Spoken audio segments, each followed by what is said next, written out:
yónnee xaalis Sénégal ci nu mu gën a gaawee léegi la gën a yomb à partir de la diaspora ak TapTap Send yónnee leen xaalis seeni mbokk am ngeen ñeenti option Wave Orange Money Wizall wala Free Mobile Money transfert bi day gaaw lool te yomb lool ak sa téléphone te amul benn frais de retrait ci ay njëg yoo xam ni mënoo ko sax gëm njëg yi mësta am TapTap Send am na États-Unis am na Canada Europe wala Royaume-Uni ak TapTap Send yónnee xaalis ci sécurité ak ci nu mu gën a gaawee mooy suñu priorité lu ngeen di xaar téléchargé leen application bi gaaw te tàmbalee yónnee léegi-léegi ak TapTap Send.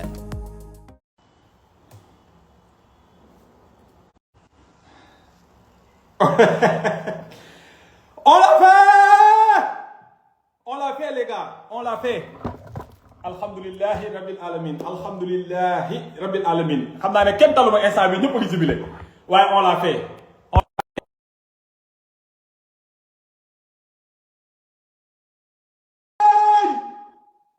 Tot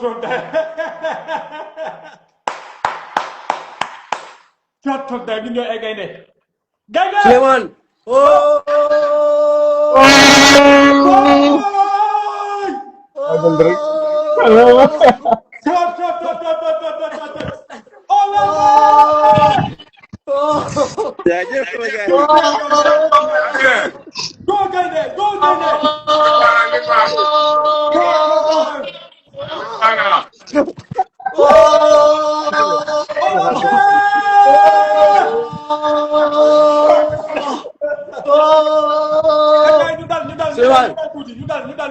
Souleymane.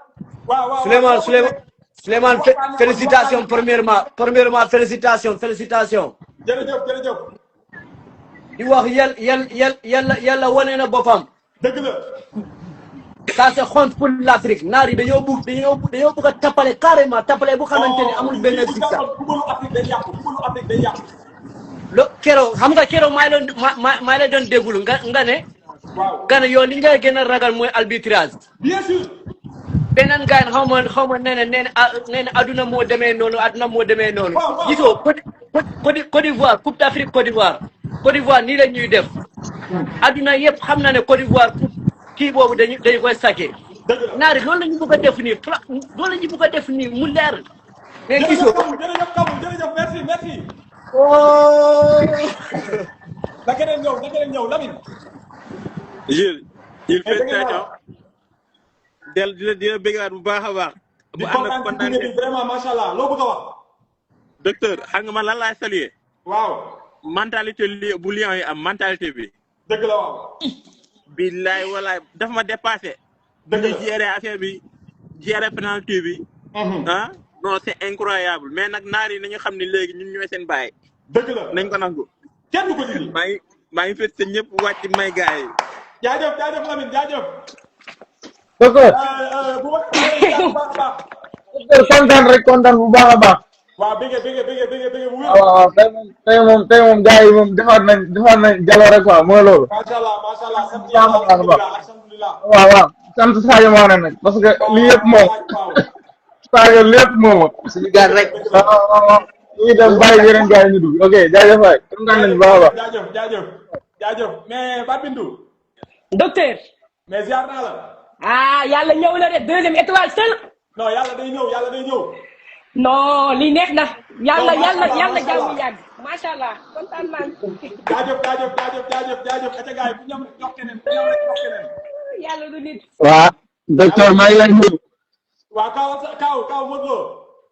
waaw maa ngi lay nuyu di la ziar depuis France Avignon côté de Marseille. merci. di wax kontaan naa yàlla ñëpp kontaan mais moi dama bëgg a saluer audacieux Sadio Mané nu muy def Sadio Mané waaw. bu dul woon moom match bi mun na yàqu et puis mun na teguwaat ci kaw même si que li ñu def du yoon am nañu bii bu leer penalty bi c'est litigieux mais bu dul woon moom tey moom ça duggal na ko ci histoire à jamais daal. en tout cas ci kaw ci kanam di la wax félicitation ak mboolem communauté yi yëpp maa ngi nii di ñibbi sama gàlle comme ça féete foofu ak xale yi. allez jaajëf merci. jaajëf Kaaw. Seydi Djiba. waaw docteur. mais Seydi Djiba nuyu naa la. soo ma jëloon tey. fa laa lay fekk maa ngi lay fay. musuma laaj ci dugg boo ma jëloon tey fa laa lay fekk gars dañuy àtte. maa ngi lay fay. mais bëgg naa de. dama tiit ba dernier minute saal ma ko. barki Rasulaay. dama jël sama oto bi dawal. mun ma saa dernier minute yi. beneen affaire la. parce que xoolal dama xamoon ne à la dernière minute gars yi dañuy sàcc penalty yi dama ni ko xamoon. non dañ ko doon def. dama xamoon ne à la dernière minute dina am benn affaire bu leen jàppale à la dernière minute pour ràññu on ko kaw pour ràññu benn noonu jeexal. lii bu jàlloon man je faisais partie de ñi nga xamante ni dama ne woon nañ génn ñibbi barke alxuraanu ko. même xoolal même man dem maa ngi ko xaar maa ngi naan gars yi bu leen sàcc nañ génn nañ leen jël coupe bi jox leen ko nañ leen ko jox. mais imagine bii bi ñu dugal ñun bii bi ñu dugal ban coup franc moo fa am. dara am fa loolu action de jeu la loolu xool contact physique mu ngi am. allahu akbar non ça va bye bu ñu instant ma quoi. jaajëf mais Mercedes soxla naa la fii de Mercedes soxla naa la fii nga wax ma. non. mais Seyni Djiba. waaw docteur. mais Seyni Djiba Gambien yi kontaan nañ. non kontaan nañ bu baax Gambie ku bëgg a yéeg rek yëkkati sa loxo. non Gambie moom gars yi xam nga gars yi léegi si ay restaurant yu mag la ñuy seetaan kan bi quoi.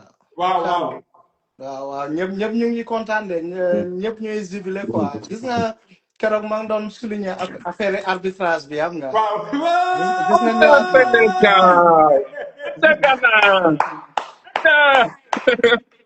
gis nga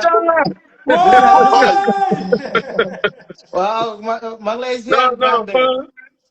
docteur. waaw. non gis naa kontaanee nii docteur. non. xol dafa sedd. mais Djib Ëlk nuyu naa la Seyni Djiba nuyu naa la. non fay naa la mais c'est grandiose. honte bi nga xamante ni arbitrage ak CAF ak africain yi nii lañ nar a jàppee seen adduna. laajal ma nag mi ngi nii dama gars yi baal tey dama saaga ay ndey waa. dañoo sàcc. tuuti ma taal live ngeen gis docteur saaga en direct saaga en direct. non mais keroog man doo souligner affaire lii c'est incroyable. c'est incroyable. nañ moytu vraiment kontaan vraiment xool may. yàlla rek. non yàlla rek moo fi nekk pour doon dëjël. bii boobu noonu danaa nag Congolais ñoo sàcc waa Maroc amuñu droit organiser coupe du monde bi parce que c'est des voleurs. nañu waxante dëgg lii c'est du bon. mais comme affaire bi jàll na docteur xoolal. Félicitations à tout le monde. Félicitations à toute la nation sénégalaise. Hein?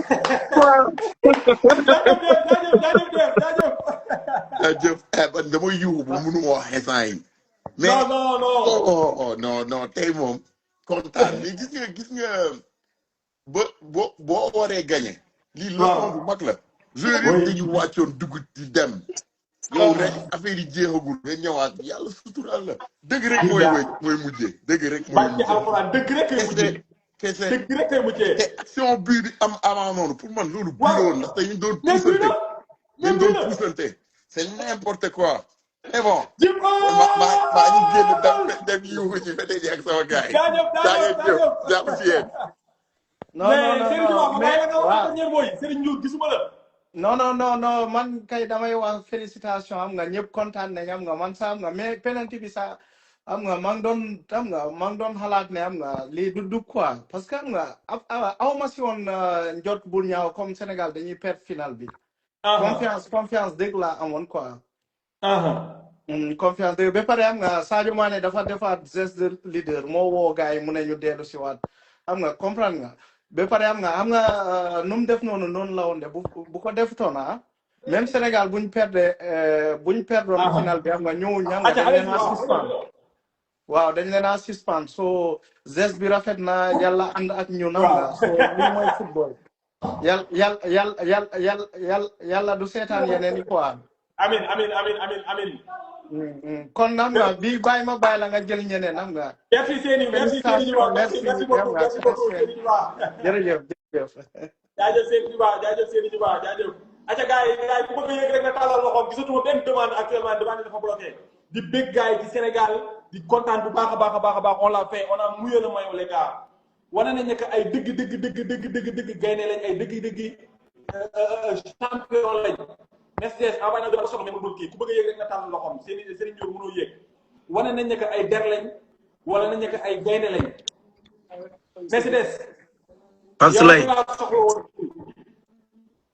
lii tey bu jàlloon qu'est-ce que tu vas dire maanaam sàcc bi bu jàlloon tey qu'est-ce que tu vas dire non en fait xam nga amee benn jour mus naa ko wax fii sa live am ku ne su fekkoon Sénégal la am ku ne non lii am na benn bis mus naa ko fi wax sa live am ku ne ma lii su fekkoon Sénégal la doo waxee nii. waaw man nii maa ko waxoon. mais Gilles lii c'est normal maa ne woon nañ jël suñu responsabilité balaa moo dal suñu kaw parce que yàgg ci suñu kaw la dal fi. waaw mais lii c'est normal. lii match bi demee tey c'est normal. waaw defal écran bi tuuti sa kanam gi feeñul. non daf la jege ba mu ëpp daf la jege arrière ko tuuti voilà. ni match bi demee tey. c'est normal. c'est normal amul arbitre bi il a très bien arbitré. mais bii bi njugal bii la wala du bii. non loolu xam nga problème bi mooy après match moom lañ koy def discussion dafa am lu tudd home soil. home soil non man non Pape Souley dafa nag dañu waxtaan.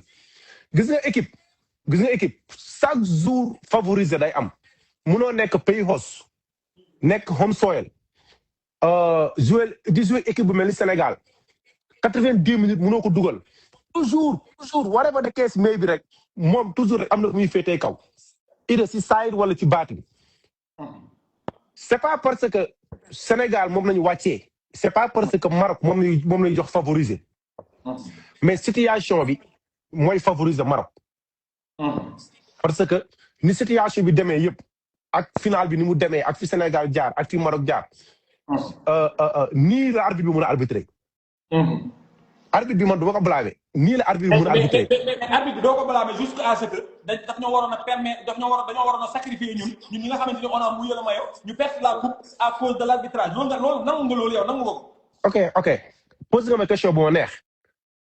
maa ngi liggéey wàccagu ma. waaw d'accord après. dama nekk di liggéey maa ngi ñëw. seetaan naa match bi seetaan nga match bi Sénégal waru woon bàyyi ba match bi dem 94e minute match bi dañ ko waroon rey avant muy dem 50 minutes. mais dugal nañ waaw loolu après la. Gana Gueye xolmaan Gana Gueye booy bi sant Ndiaye dafa waroon kill bal boobu.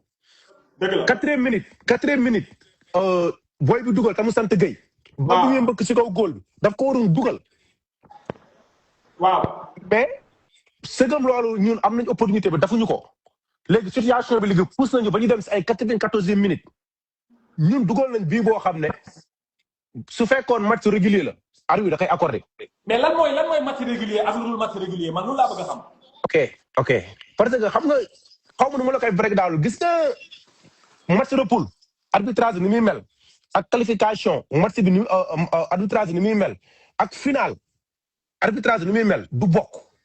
it doesn't matter du bokk toujours dafa am lu tudd rig mooy xaw ma ngeen ko waxee si français loo xam ne dañ koy préparer mais c'est yoon Pape Souley ñu instant bi nii dafa am ñaar yoo xam ne mën nañu waxtaan ci émotion mooy comme ñun ñu faral Sénégal bëgg Sénégal gañ. Sénégalais yi tey buñ génnoon dem ñibbi bàyyi leen ak coupe bi qu'est-ce qui va se passer. non loolu Sénégal sàcc mënut a weesu sàcc c'est-à-dire Mercedes il faut appeler un chat par un chat Mercedes la ma ne football règlement la réglementation dañ ko war a respecter Mercedes nag dama yaakaaroon ci da ngay ñëw fii. mais non xaaral pare bu ma bëgg sax di jël bër ji la ko diw wala may toog ci ay laaj di la tàgg yow bokk nga si ñu ma gën a respecté moo tax sa laaj rek laay dugg bokk nga si ñu ma gën a jox cër di la déglu attentivement.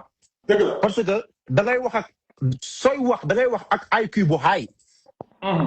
IQ bu high mooy da ngay dem ci plan yëpp da ngay dem ci côté yëpp da ngay gis frame bi nga wax côté yëpp quoi mais su fekkee ñun dañoo nekk ay sénégalais yow nga def sport ma def sport Gambie def sport pour ñuy waxtaana toujours rek bu ñu jël côté émotion bi bu mu ëpp. dëgg la bu ñu jël côté émotion bi ma xam nga benn jour man yow toog nañu waxtaan ma ne la Pape Souley. lépp loo xam ne détail la nañ ko dugal ci tiroir bi. Sénégal waroon nañu xaar match bu mel nii waroon nañu xaar match boo xam ne situation bi ak arbitre bi dañuy avantager pays host mooy Maroc. whatever the case may be arbitrage bi dina nekk 55% ak 45%. moo nekk net. Sénégalais ñoo nañu xaar loolu. mais su fekkee ñoom xaaruñu ko ba match bi dem fii. kon amuñu expérience. lii du jeex si àdduna même beneen final bu ñuy demaat Côte d'Ivoire loolu moo fa amoon. Égypte 2006 loolu moo fa amoon. d'accord nga ne on doit mettre les moyens pour ñu xeex lii mu dëkk parce que lii c'est pas normal da ko war a dëkk man xam nga mënuñ comprendre mooy nga ne lii mooy li normal lii du lu normal dañ ko war a xeex mu dëkk. non xam nga man.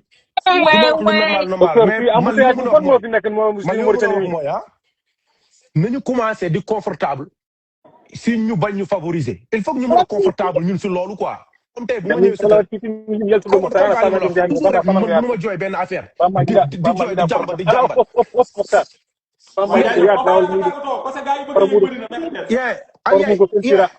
après day dégg dowaat ami dafa bëri bruit sax. waaw mais am na bruit bi kii de son bi foofu de ki nekk si kii noonu. fii Nouadhibou la fii Mauritanie la. oui tëj ko waay. mais Jules. xaaral man j'ai quelque chose à dire. nga jéggal ma. docteur Gilles. waaw. merci Sadio Mané. vous savez qu'est-ce qu'il a fait? Oui. Il a sauvé l'histoire de cette compétition. Et c'est très important, au-delà du football. Oui. S'il s'était sorti, la compétition n'aura plus de crédibilité. Mais j'étais prêt pour que la compétition n'ait plus de crédibilité. Parce qu'à un moment donné, il faut dire basta. Man, je voulais qu'il sorte. J'étais pour ça. Non, man, je voulais qu'il sorte. Mais Sadio nous a montré que c'est un grand type, c'est un grand homme. Ça, il nous a montré. Il a sauvé la CAN. Oui, il a sauvé l'Afrique. Il a sauvé l'Afrique. Ça, lui, cette compétition-là, c'est fini. Oui.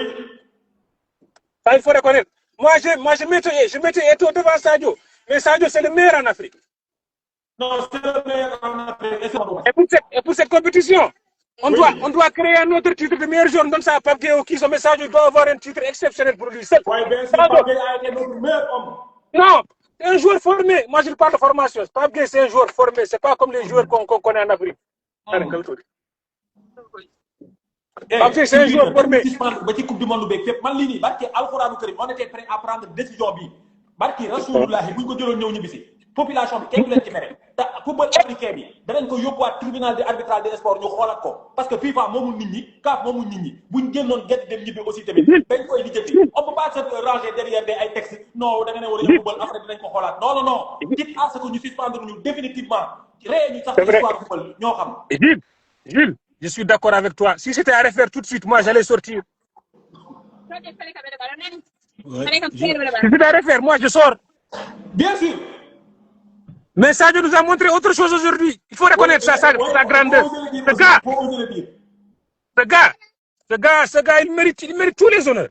Merci beaucoup, Kao Alsan. Kao, merci. Il a sauvé l'Afrique. Il a sauvé l'Afrique. Oui, mais bien. waaw Jules xoolal félicitations ci Sénégalais yëpp rek. jërëjëf. man lii dafa neex. mun nañ ko dund ay ati at duñ ko mës a jël. encore parce que c'était pas évident ay say morom dëkk nga fa fay nekkal. mais Sénégalais yi man li ma si jàng man au-delà du match man li ma jàng mooy Sénégalais yi dañoo décomplexé léegi. loolu am na solo. il faut être décomplexé. parce que tubaab yi mais attitude bi Pape Thiaw dégool tey man dama si ànd 100% parce que xam nga moo tax. Pape Thiaw bi mu changé 4-3-3 bi indil ma 3 défenseurs. voilà nee naa la keroog Pape Thiaw entraîneur bu la boo xam ne il ose moom du réagir day oser di jël décision te loolu mooy entraîneur quoi entraîneur loolu moo tax ñu teg la am na match yoo xam ne entraîneur moo koy gagné. parce que match yi dafay serré. xam-xam moo fay génn. te réellement moom ragalul jël décision te loolu dafa am solo saa yu jëlee décision rek day feeñ ci équipe bi. mais docteur Jules décomplexé bi may wax nii Sénégal lu am solo la. dëgg la parce que yii nii am na ay jamono dañuy ñàkk match yi nii. dañ koy ñàkk mais léegi xoolal léegi xam nga keroog maa la naan Congo joué nañ wane nañ am nañ mental mais tey wane nañ ne léegi réellement mental mu ngi ci Sénégalais yi moom. am na parce que tey match référence la boo xam ne dañoo confirmer loolu. ndax tey bu bañoon ne nañ joué. mais bu waa ji mënoon a jóor rek dóor bal mu dugg. mais bu ko boobu mu créé foofu noonu. déconcentré na leen loolu baax na. mentalement bien sûr psychologiquement mentalement am na lu mu def si Brahim Diaz. bien sûr. voilà mais bu ñëwoon rek ne acca ñu rafetal mu jeex non beneen yoon nga ñëwaat beneen naar Égypte nga ñëwaat rayante bay bëgg a dee ñu sàccaat la nga ñibbi. mais il faut dénoncer te loolu dafa baax ñëpp gis ko àdduna bi xam ne lii mooy xew Maroc instant bii. te loolu boo ko deful beneen yoon dañ koy defaat. te lii waruñ si yam même bu ñu paree dañoo war a def benn complainte bu mag bind arbitre bii dénoncé ko def ko xam nga cash foog mu def ko nekkoon ci baar bi sax dañ leen a war a dénoncé. ñëpp baar beeg tout le monde pour ñu respecter la quoi pour ñu respecter la parce que xam nga Brahim Diaz dafa insister yuuxu arbitre bi insister ñu yóbbu ko VAR mais ñun ñu ngi dugal bii bu leer arbitre bi lan la def xoolul VAR deful dara parce que sifflé na te loolu mun na pour lan mais lan la jox Brahim Diaz mentalité lan la jox Brahim Diaz am nañ mental bu fort man loolu daal man xam naa ne daal kontaan naa match bi voilà en tout cas moom mentalité bi si moom macha allah rien à dire dañ ko téye fii rek waaw Sadio Mané mérite le meilleur joueur de la CAN. oui Sadio Mané amul débat non ba pare moo ëpp lu mu créé ay chance si CAN bi ba mu commencé ba léegi moo ëpp lu mu créé ay chance pour dugal but sànq ba moo dem seetaan match reporter mu ngi koy wax quoi di joxe statistiques yi parce que lu mu créé chance pour but am mooy moom c'est le seul joueur qui l'a fait te loolu nag dañ ko war a récompenser Sadio Mané vraiment oui mooy meilleur joueur oui il a créé plus de chances que quiconque bilaay non ensemble waaw non Sadio naanaan la Sadio non meilleur joueur oui il l'a vraiment mérité de barki yàlla non da koo mérité da koo mérité ah oui da koo mérité non da koo mérité amplement mérité oui dafa Gana Gueye jox capitaine bi mu soulevé ko oui dafa Gana Gueye jox capitaine bu non billaay non moom macha allah moom non gars yi moom nañ leen jàppale rek nii la daal ni ki laa xoolal da ngay bëgg sa réew sama waa ji waaw foog sa réew bëgg ko reyante mais lii mentalité bii nii daal amuñ ko woon daal barki yàlla parce que am nañ coupe d'Afrique yu passé yu bëri ñàkk nañ ko ci ay détails ah mais lii xam nga en tout cas vieux yow aussi tamit vraiment yow tamit di la féliciter parce que depuis début CAN bi ba tey ñu ngi koy ànd ak yow. waaw non sa patriotisme. wane nga aussi sa bëgg sa réew ak ñi nga xamante ñoo fi doon jaar ñëpp gars yi. bilaay vraiment di leen bëggee di leen kontaanee bu baax a baax. voilà Sadio Mané qui soulève son trophée. le meilleur joueur de la CAN. waaw CAF 2026. Sadio mais Jules aussi tamit yéen yow ak Dave xam nga yéen macha allah quoi ndax da ngeen wéetali gars yi man ba ma leen yàgg a suivre yàgg na. xam nga mais lamb noonu lañ ci amee xam-xam ñun ñëpp ndax ay sénégalais lañ. mais bu ñu leen di déglu da ngeen révolutionné tamit la lutte nan la nit ñi di analyser di wax ñemit xoolal Jules lu dul yàlla neen la dëgg rek moo neex yàlla. dëgg la lépp looy wax te mu leer ne dëgg la bu ci kenn àndul. nekk si rek.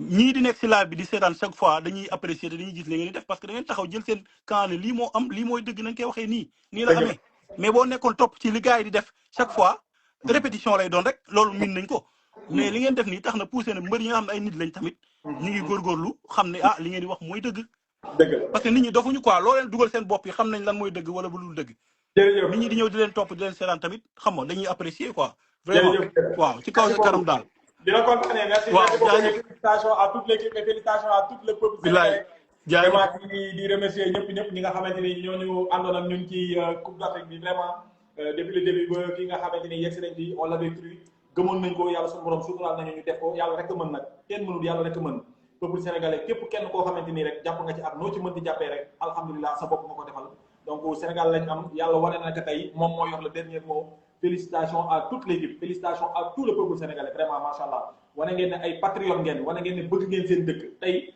journée bi yëpp génn ma je ne suis pas sorti de mon lit yàlla xam na ko billaahi damaa sama yaram bi def non ban na benn instant boo xamante ni barke alxuraanu karim tàllaay yuuxu saaga ba nga génnee di nekk ci man laa bëggoon mooy instant bi sur les penalty bi félicitations à Pape Thiaw félicitations à Pape Thiaw tu as été un homme très courageux Pape Thiaw Pape Thiaw wane nga ne que am nga maanaam dëgg deretu gaynde mooy daw ci sa yaram bi Pape Thiaw wane nga ne que góor nga parce que tu as osé faire maanaam tu as osé gérer une équipe bu toll ni Sénégal ak calibre bi mu am effectif bu mu am nga gérer ko sans aucune frustration vraiment macha allah félicitations à toi félicitations à Krépin Diatta une pensée à Krépin Diatta Krépin Diatta tu fais partie de nos meilleurs hommes ci CAN bi si tu n'es pas le meilleur Krépin Diatta coupe bi gëm naa ne gaynde yi yow lañ xeexal ba jëlal la ko parce que ñëpp seen xel ñu ngi woon ci yow biñ ne tey jii doo football à la dernière minute ñëpp a tiitoon mais alhamdulillahi rabbil alamin le reste de l'équipe à mouiller le maillot jusqu'à ce que ñu am le sacre final muy la coupe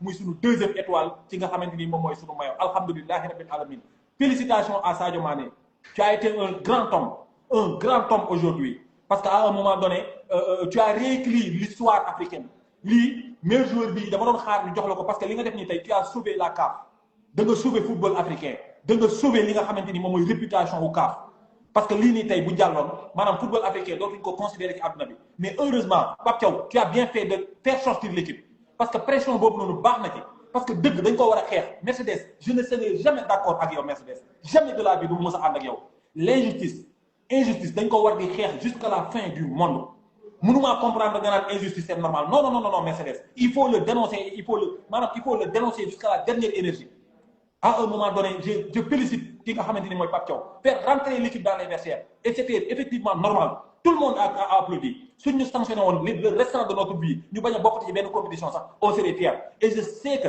on allait être soutenu par toute l'Afrique parce que lii nii am ci CAN bi ñëpp a ko dénoncé woon ñëpp àdduna bi yëpp a ko dénoncé woon et c'était dénonçable ñëpp a ko dénoncé woon parce que ñëpp xamoon nañ ne fii la naroon ñëw lii moo ci naroon am et heureusement Dieu fait bien les choses yàlla du seetaan lu ñaaw muy prospérer dëgg rek mooy njëkk te mooy mujj donc kon sant yàlla sunu borom alhamdulillahi rabbil alamin bi nga xamante ni yàlla may nañu coupe bi di féliciter tout le peuple sénégalais à commencer par le président de la république son premier ministre et le reste du gouvernement ak képp koo xamante ni patriote la ñi nga xamante ni ñoom ñoo jóge woon fii dem foofu noonu fële nga xamante ni moom mooy Maroc di soutenir équipe bi jàppale équipe bi am na ñoo xamante ni tey du matin jusqu'à heure bi nii qu'il fait nuit ñi ngi woon taxaw ci buntu stade bi dugg ñu mais seen patriotisme may leen amuñu billet pour dugg ñu taxaw samp ko biir buntu stade barke Rasulaay di ko fa samp jaaga ba jusqu'à ce que affaire bi demee nii mu demee nii kon sant yàlla bu baax a baax di leen remercier ñooñu ñu déplacé wu ñëpp dem def li nga xamante ni moom mooy soutenance boobu ñu ngi leen di remercier képp kenn koo xamante ne dugal nga sa loxo ñu ngi lay remercier public bi nga xamante ni ils étaient vraiment très minoritaires par rapport ak le public rouge bi nga xamante ni mi ngi fa woon tey stade bi lépp a xonk mais le 12e Gaïndé a mouillé le maillot au moment qu'on a sifflé comment dirais-je le penalty 12e Gaïndé bi xeex nañ ko sax ak marocains yi et ils étaient 10 bu mel ne xare Badar 313 contre des milliers de personnes mais ils ont su tenir dañoo taxaw samp jaaga dëggal seen bopp barke alxuraanu karim je n'ai jamais été aussi fier d'être sénégalais qu'aujourd'hui barke alxuraanu karim maanaam man bu ma naroon a judd te du ma doon sénégalais yàlla bu ma judd sax laay wax lii mooy lii dëgg lii ñu naroon a defal Maroc nii barke laa ilaha illallah billahi lazi laa ilaha illallah bu ñu ko naroon defal Sénégal ma xotti sama maillot bi xam ne mérité wuñ ko sàcc warta prospérer man ça doit être ça devrait être une honte nga jël coupe ci yenn façon yi barke alxuraanu karim Maroc bu ñu ko joxoon coupe bi ci penalty bi ñu doon si benn ñu dugal ko mu dugg est-ce que loolu maanaam coupe bi seen peuple sax ñoom dinañ ko savourer non mais am na yoo xamante ni man pour man ça doit cesser l'Afrique doit se rehausser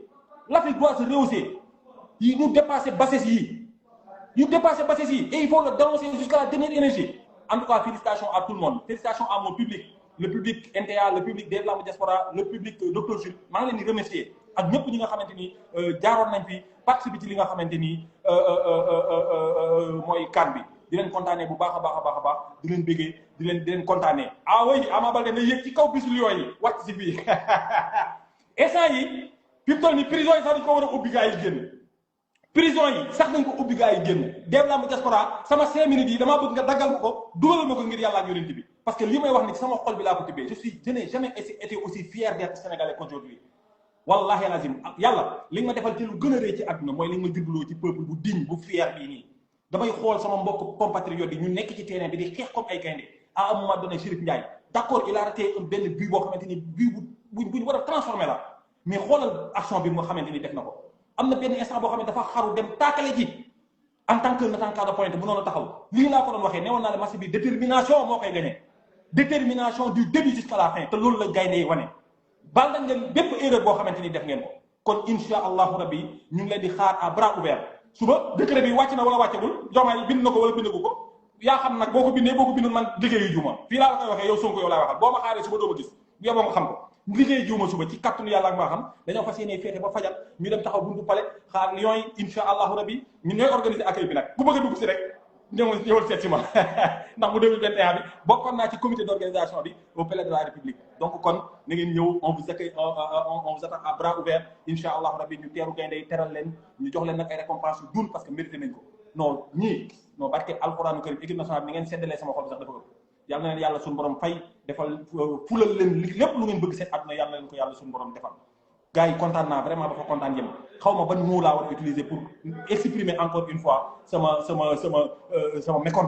contentement encore une fois vraiment di leen remercier bu baax a baax di leen bëggee di leen kontaanee di leen toccal mi ko di leen diwoo di leen sangoo di leen raayoo di leen defoo lépp di leen puudaroo gars yi bëgg naa vraiment bëgg naa sama xol bi seet na guy jërëjëf alhamdulilah yàlla nañu jik qu'on se prépare nag waajal li nga xamante ni moom mooy mondial bi ñu dem ci ak jàmm ak salaam Sadio Mané tu as encore du talent pour le Sénégal man gëm naa ne que mën nga ñëw gunge waat ci kanam sa expérience soxla nañ ko c'est maanaam esprit bi nga am ci biir groupe bi dafa am loo xamante ni da nga koy représenter ci biir tanière bi parce que à un moment donné man ci demi-finale bi biñ gagné war a dem jubilé ji nga war a koy calme leen des donc lii lañ ko xaar donc amaat place ba tey Ibrahima y a des choses xale nga nag actuellement nii tu es yaa ngi sa fleur mais tey def ay erreurs yi sont des grands hommes qui vont le gagner à un moment donné bal bi nga xamante ni yaa ngi bëgg a dugal sa biir bopp passal ñu dugal ko 2-0 ñu tàggoo gis nga passe bal de but moom dugal ñoo yem donc il fallait le faire def nga fi xale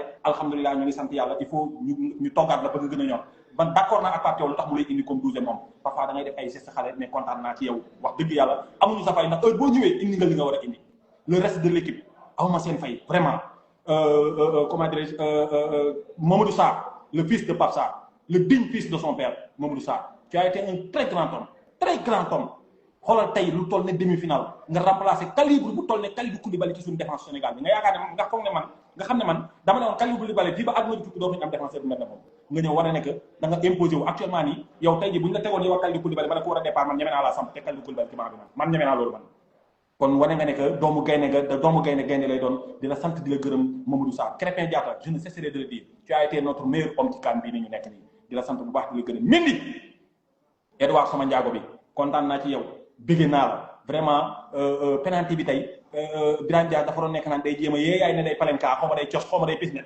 nga xaar ko barke Seydina Mohamed bilaay Mendy yaa ñu sagal yaa ñu siggil jërëjëf Mendy yàlla na la suñu borom defal tawfiix defal la lépp loo xamante ni bëgg nga ko yàlla na ko yàlla may gars yi fàttewuma benn joueur ñun ñëpp encadrement bi ña ca ginnaaw Tony Silva ak Lexia yëpp maa ngi leen di ziar di leen bégge di leen kontaane di leen tiitaroo di leen saxoo alhamdulilahi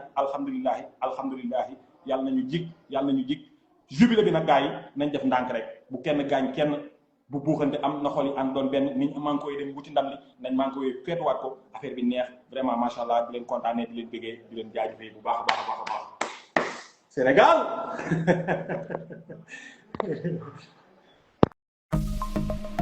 Envoyez de l'argent au Sénégal rapidement et facilement depuis la diaspora. Avec TapTapSend, transférez de l'argent à vos proches en choisissant parmi 4 options pratiques. Wave, Orange Money, Weasel ou Free Mobile Money. Les transferts sont effectués en quelques instants, directement depuis votre téléphone. Rapide, facile, sans frais de retrait, avec des taux incroyables. TapTapSend est disponible aux États-Unis, au Canada, en Europe et au Royaume-Uni. Chez TapTapSend, nous faisons de la sécurité et de la rapidité de vos transactions notre priorité. Qu'attendez-vous? Téléchargez l'application et commencez à envoyer dès maintenant avec TapTapSend.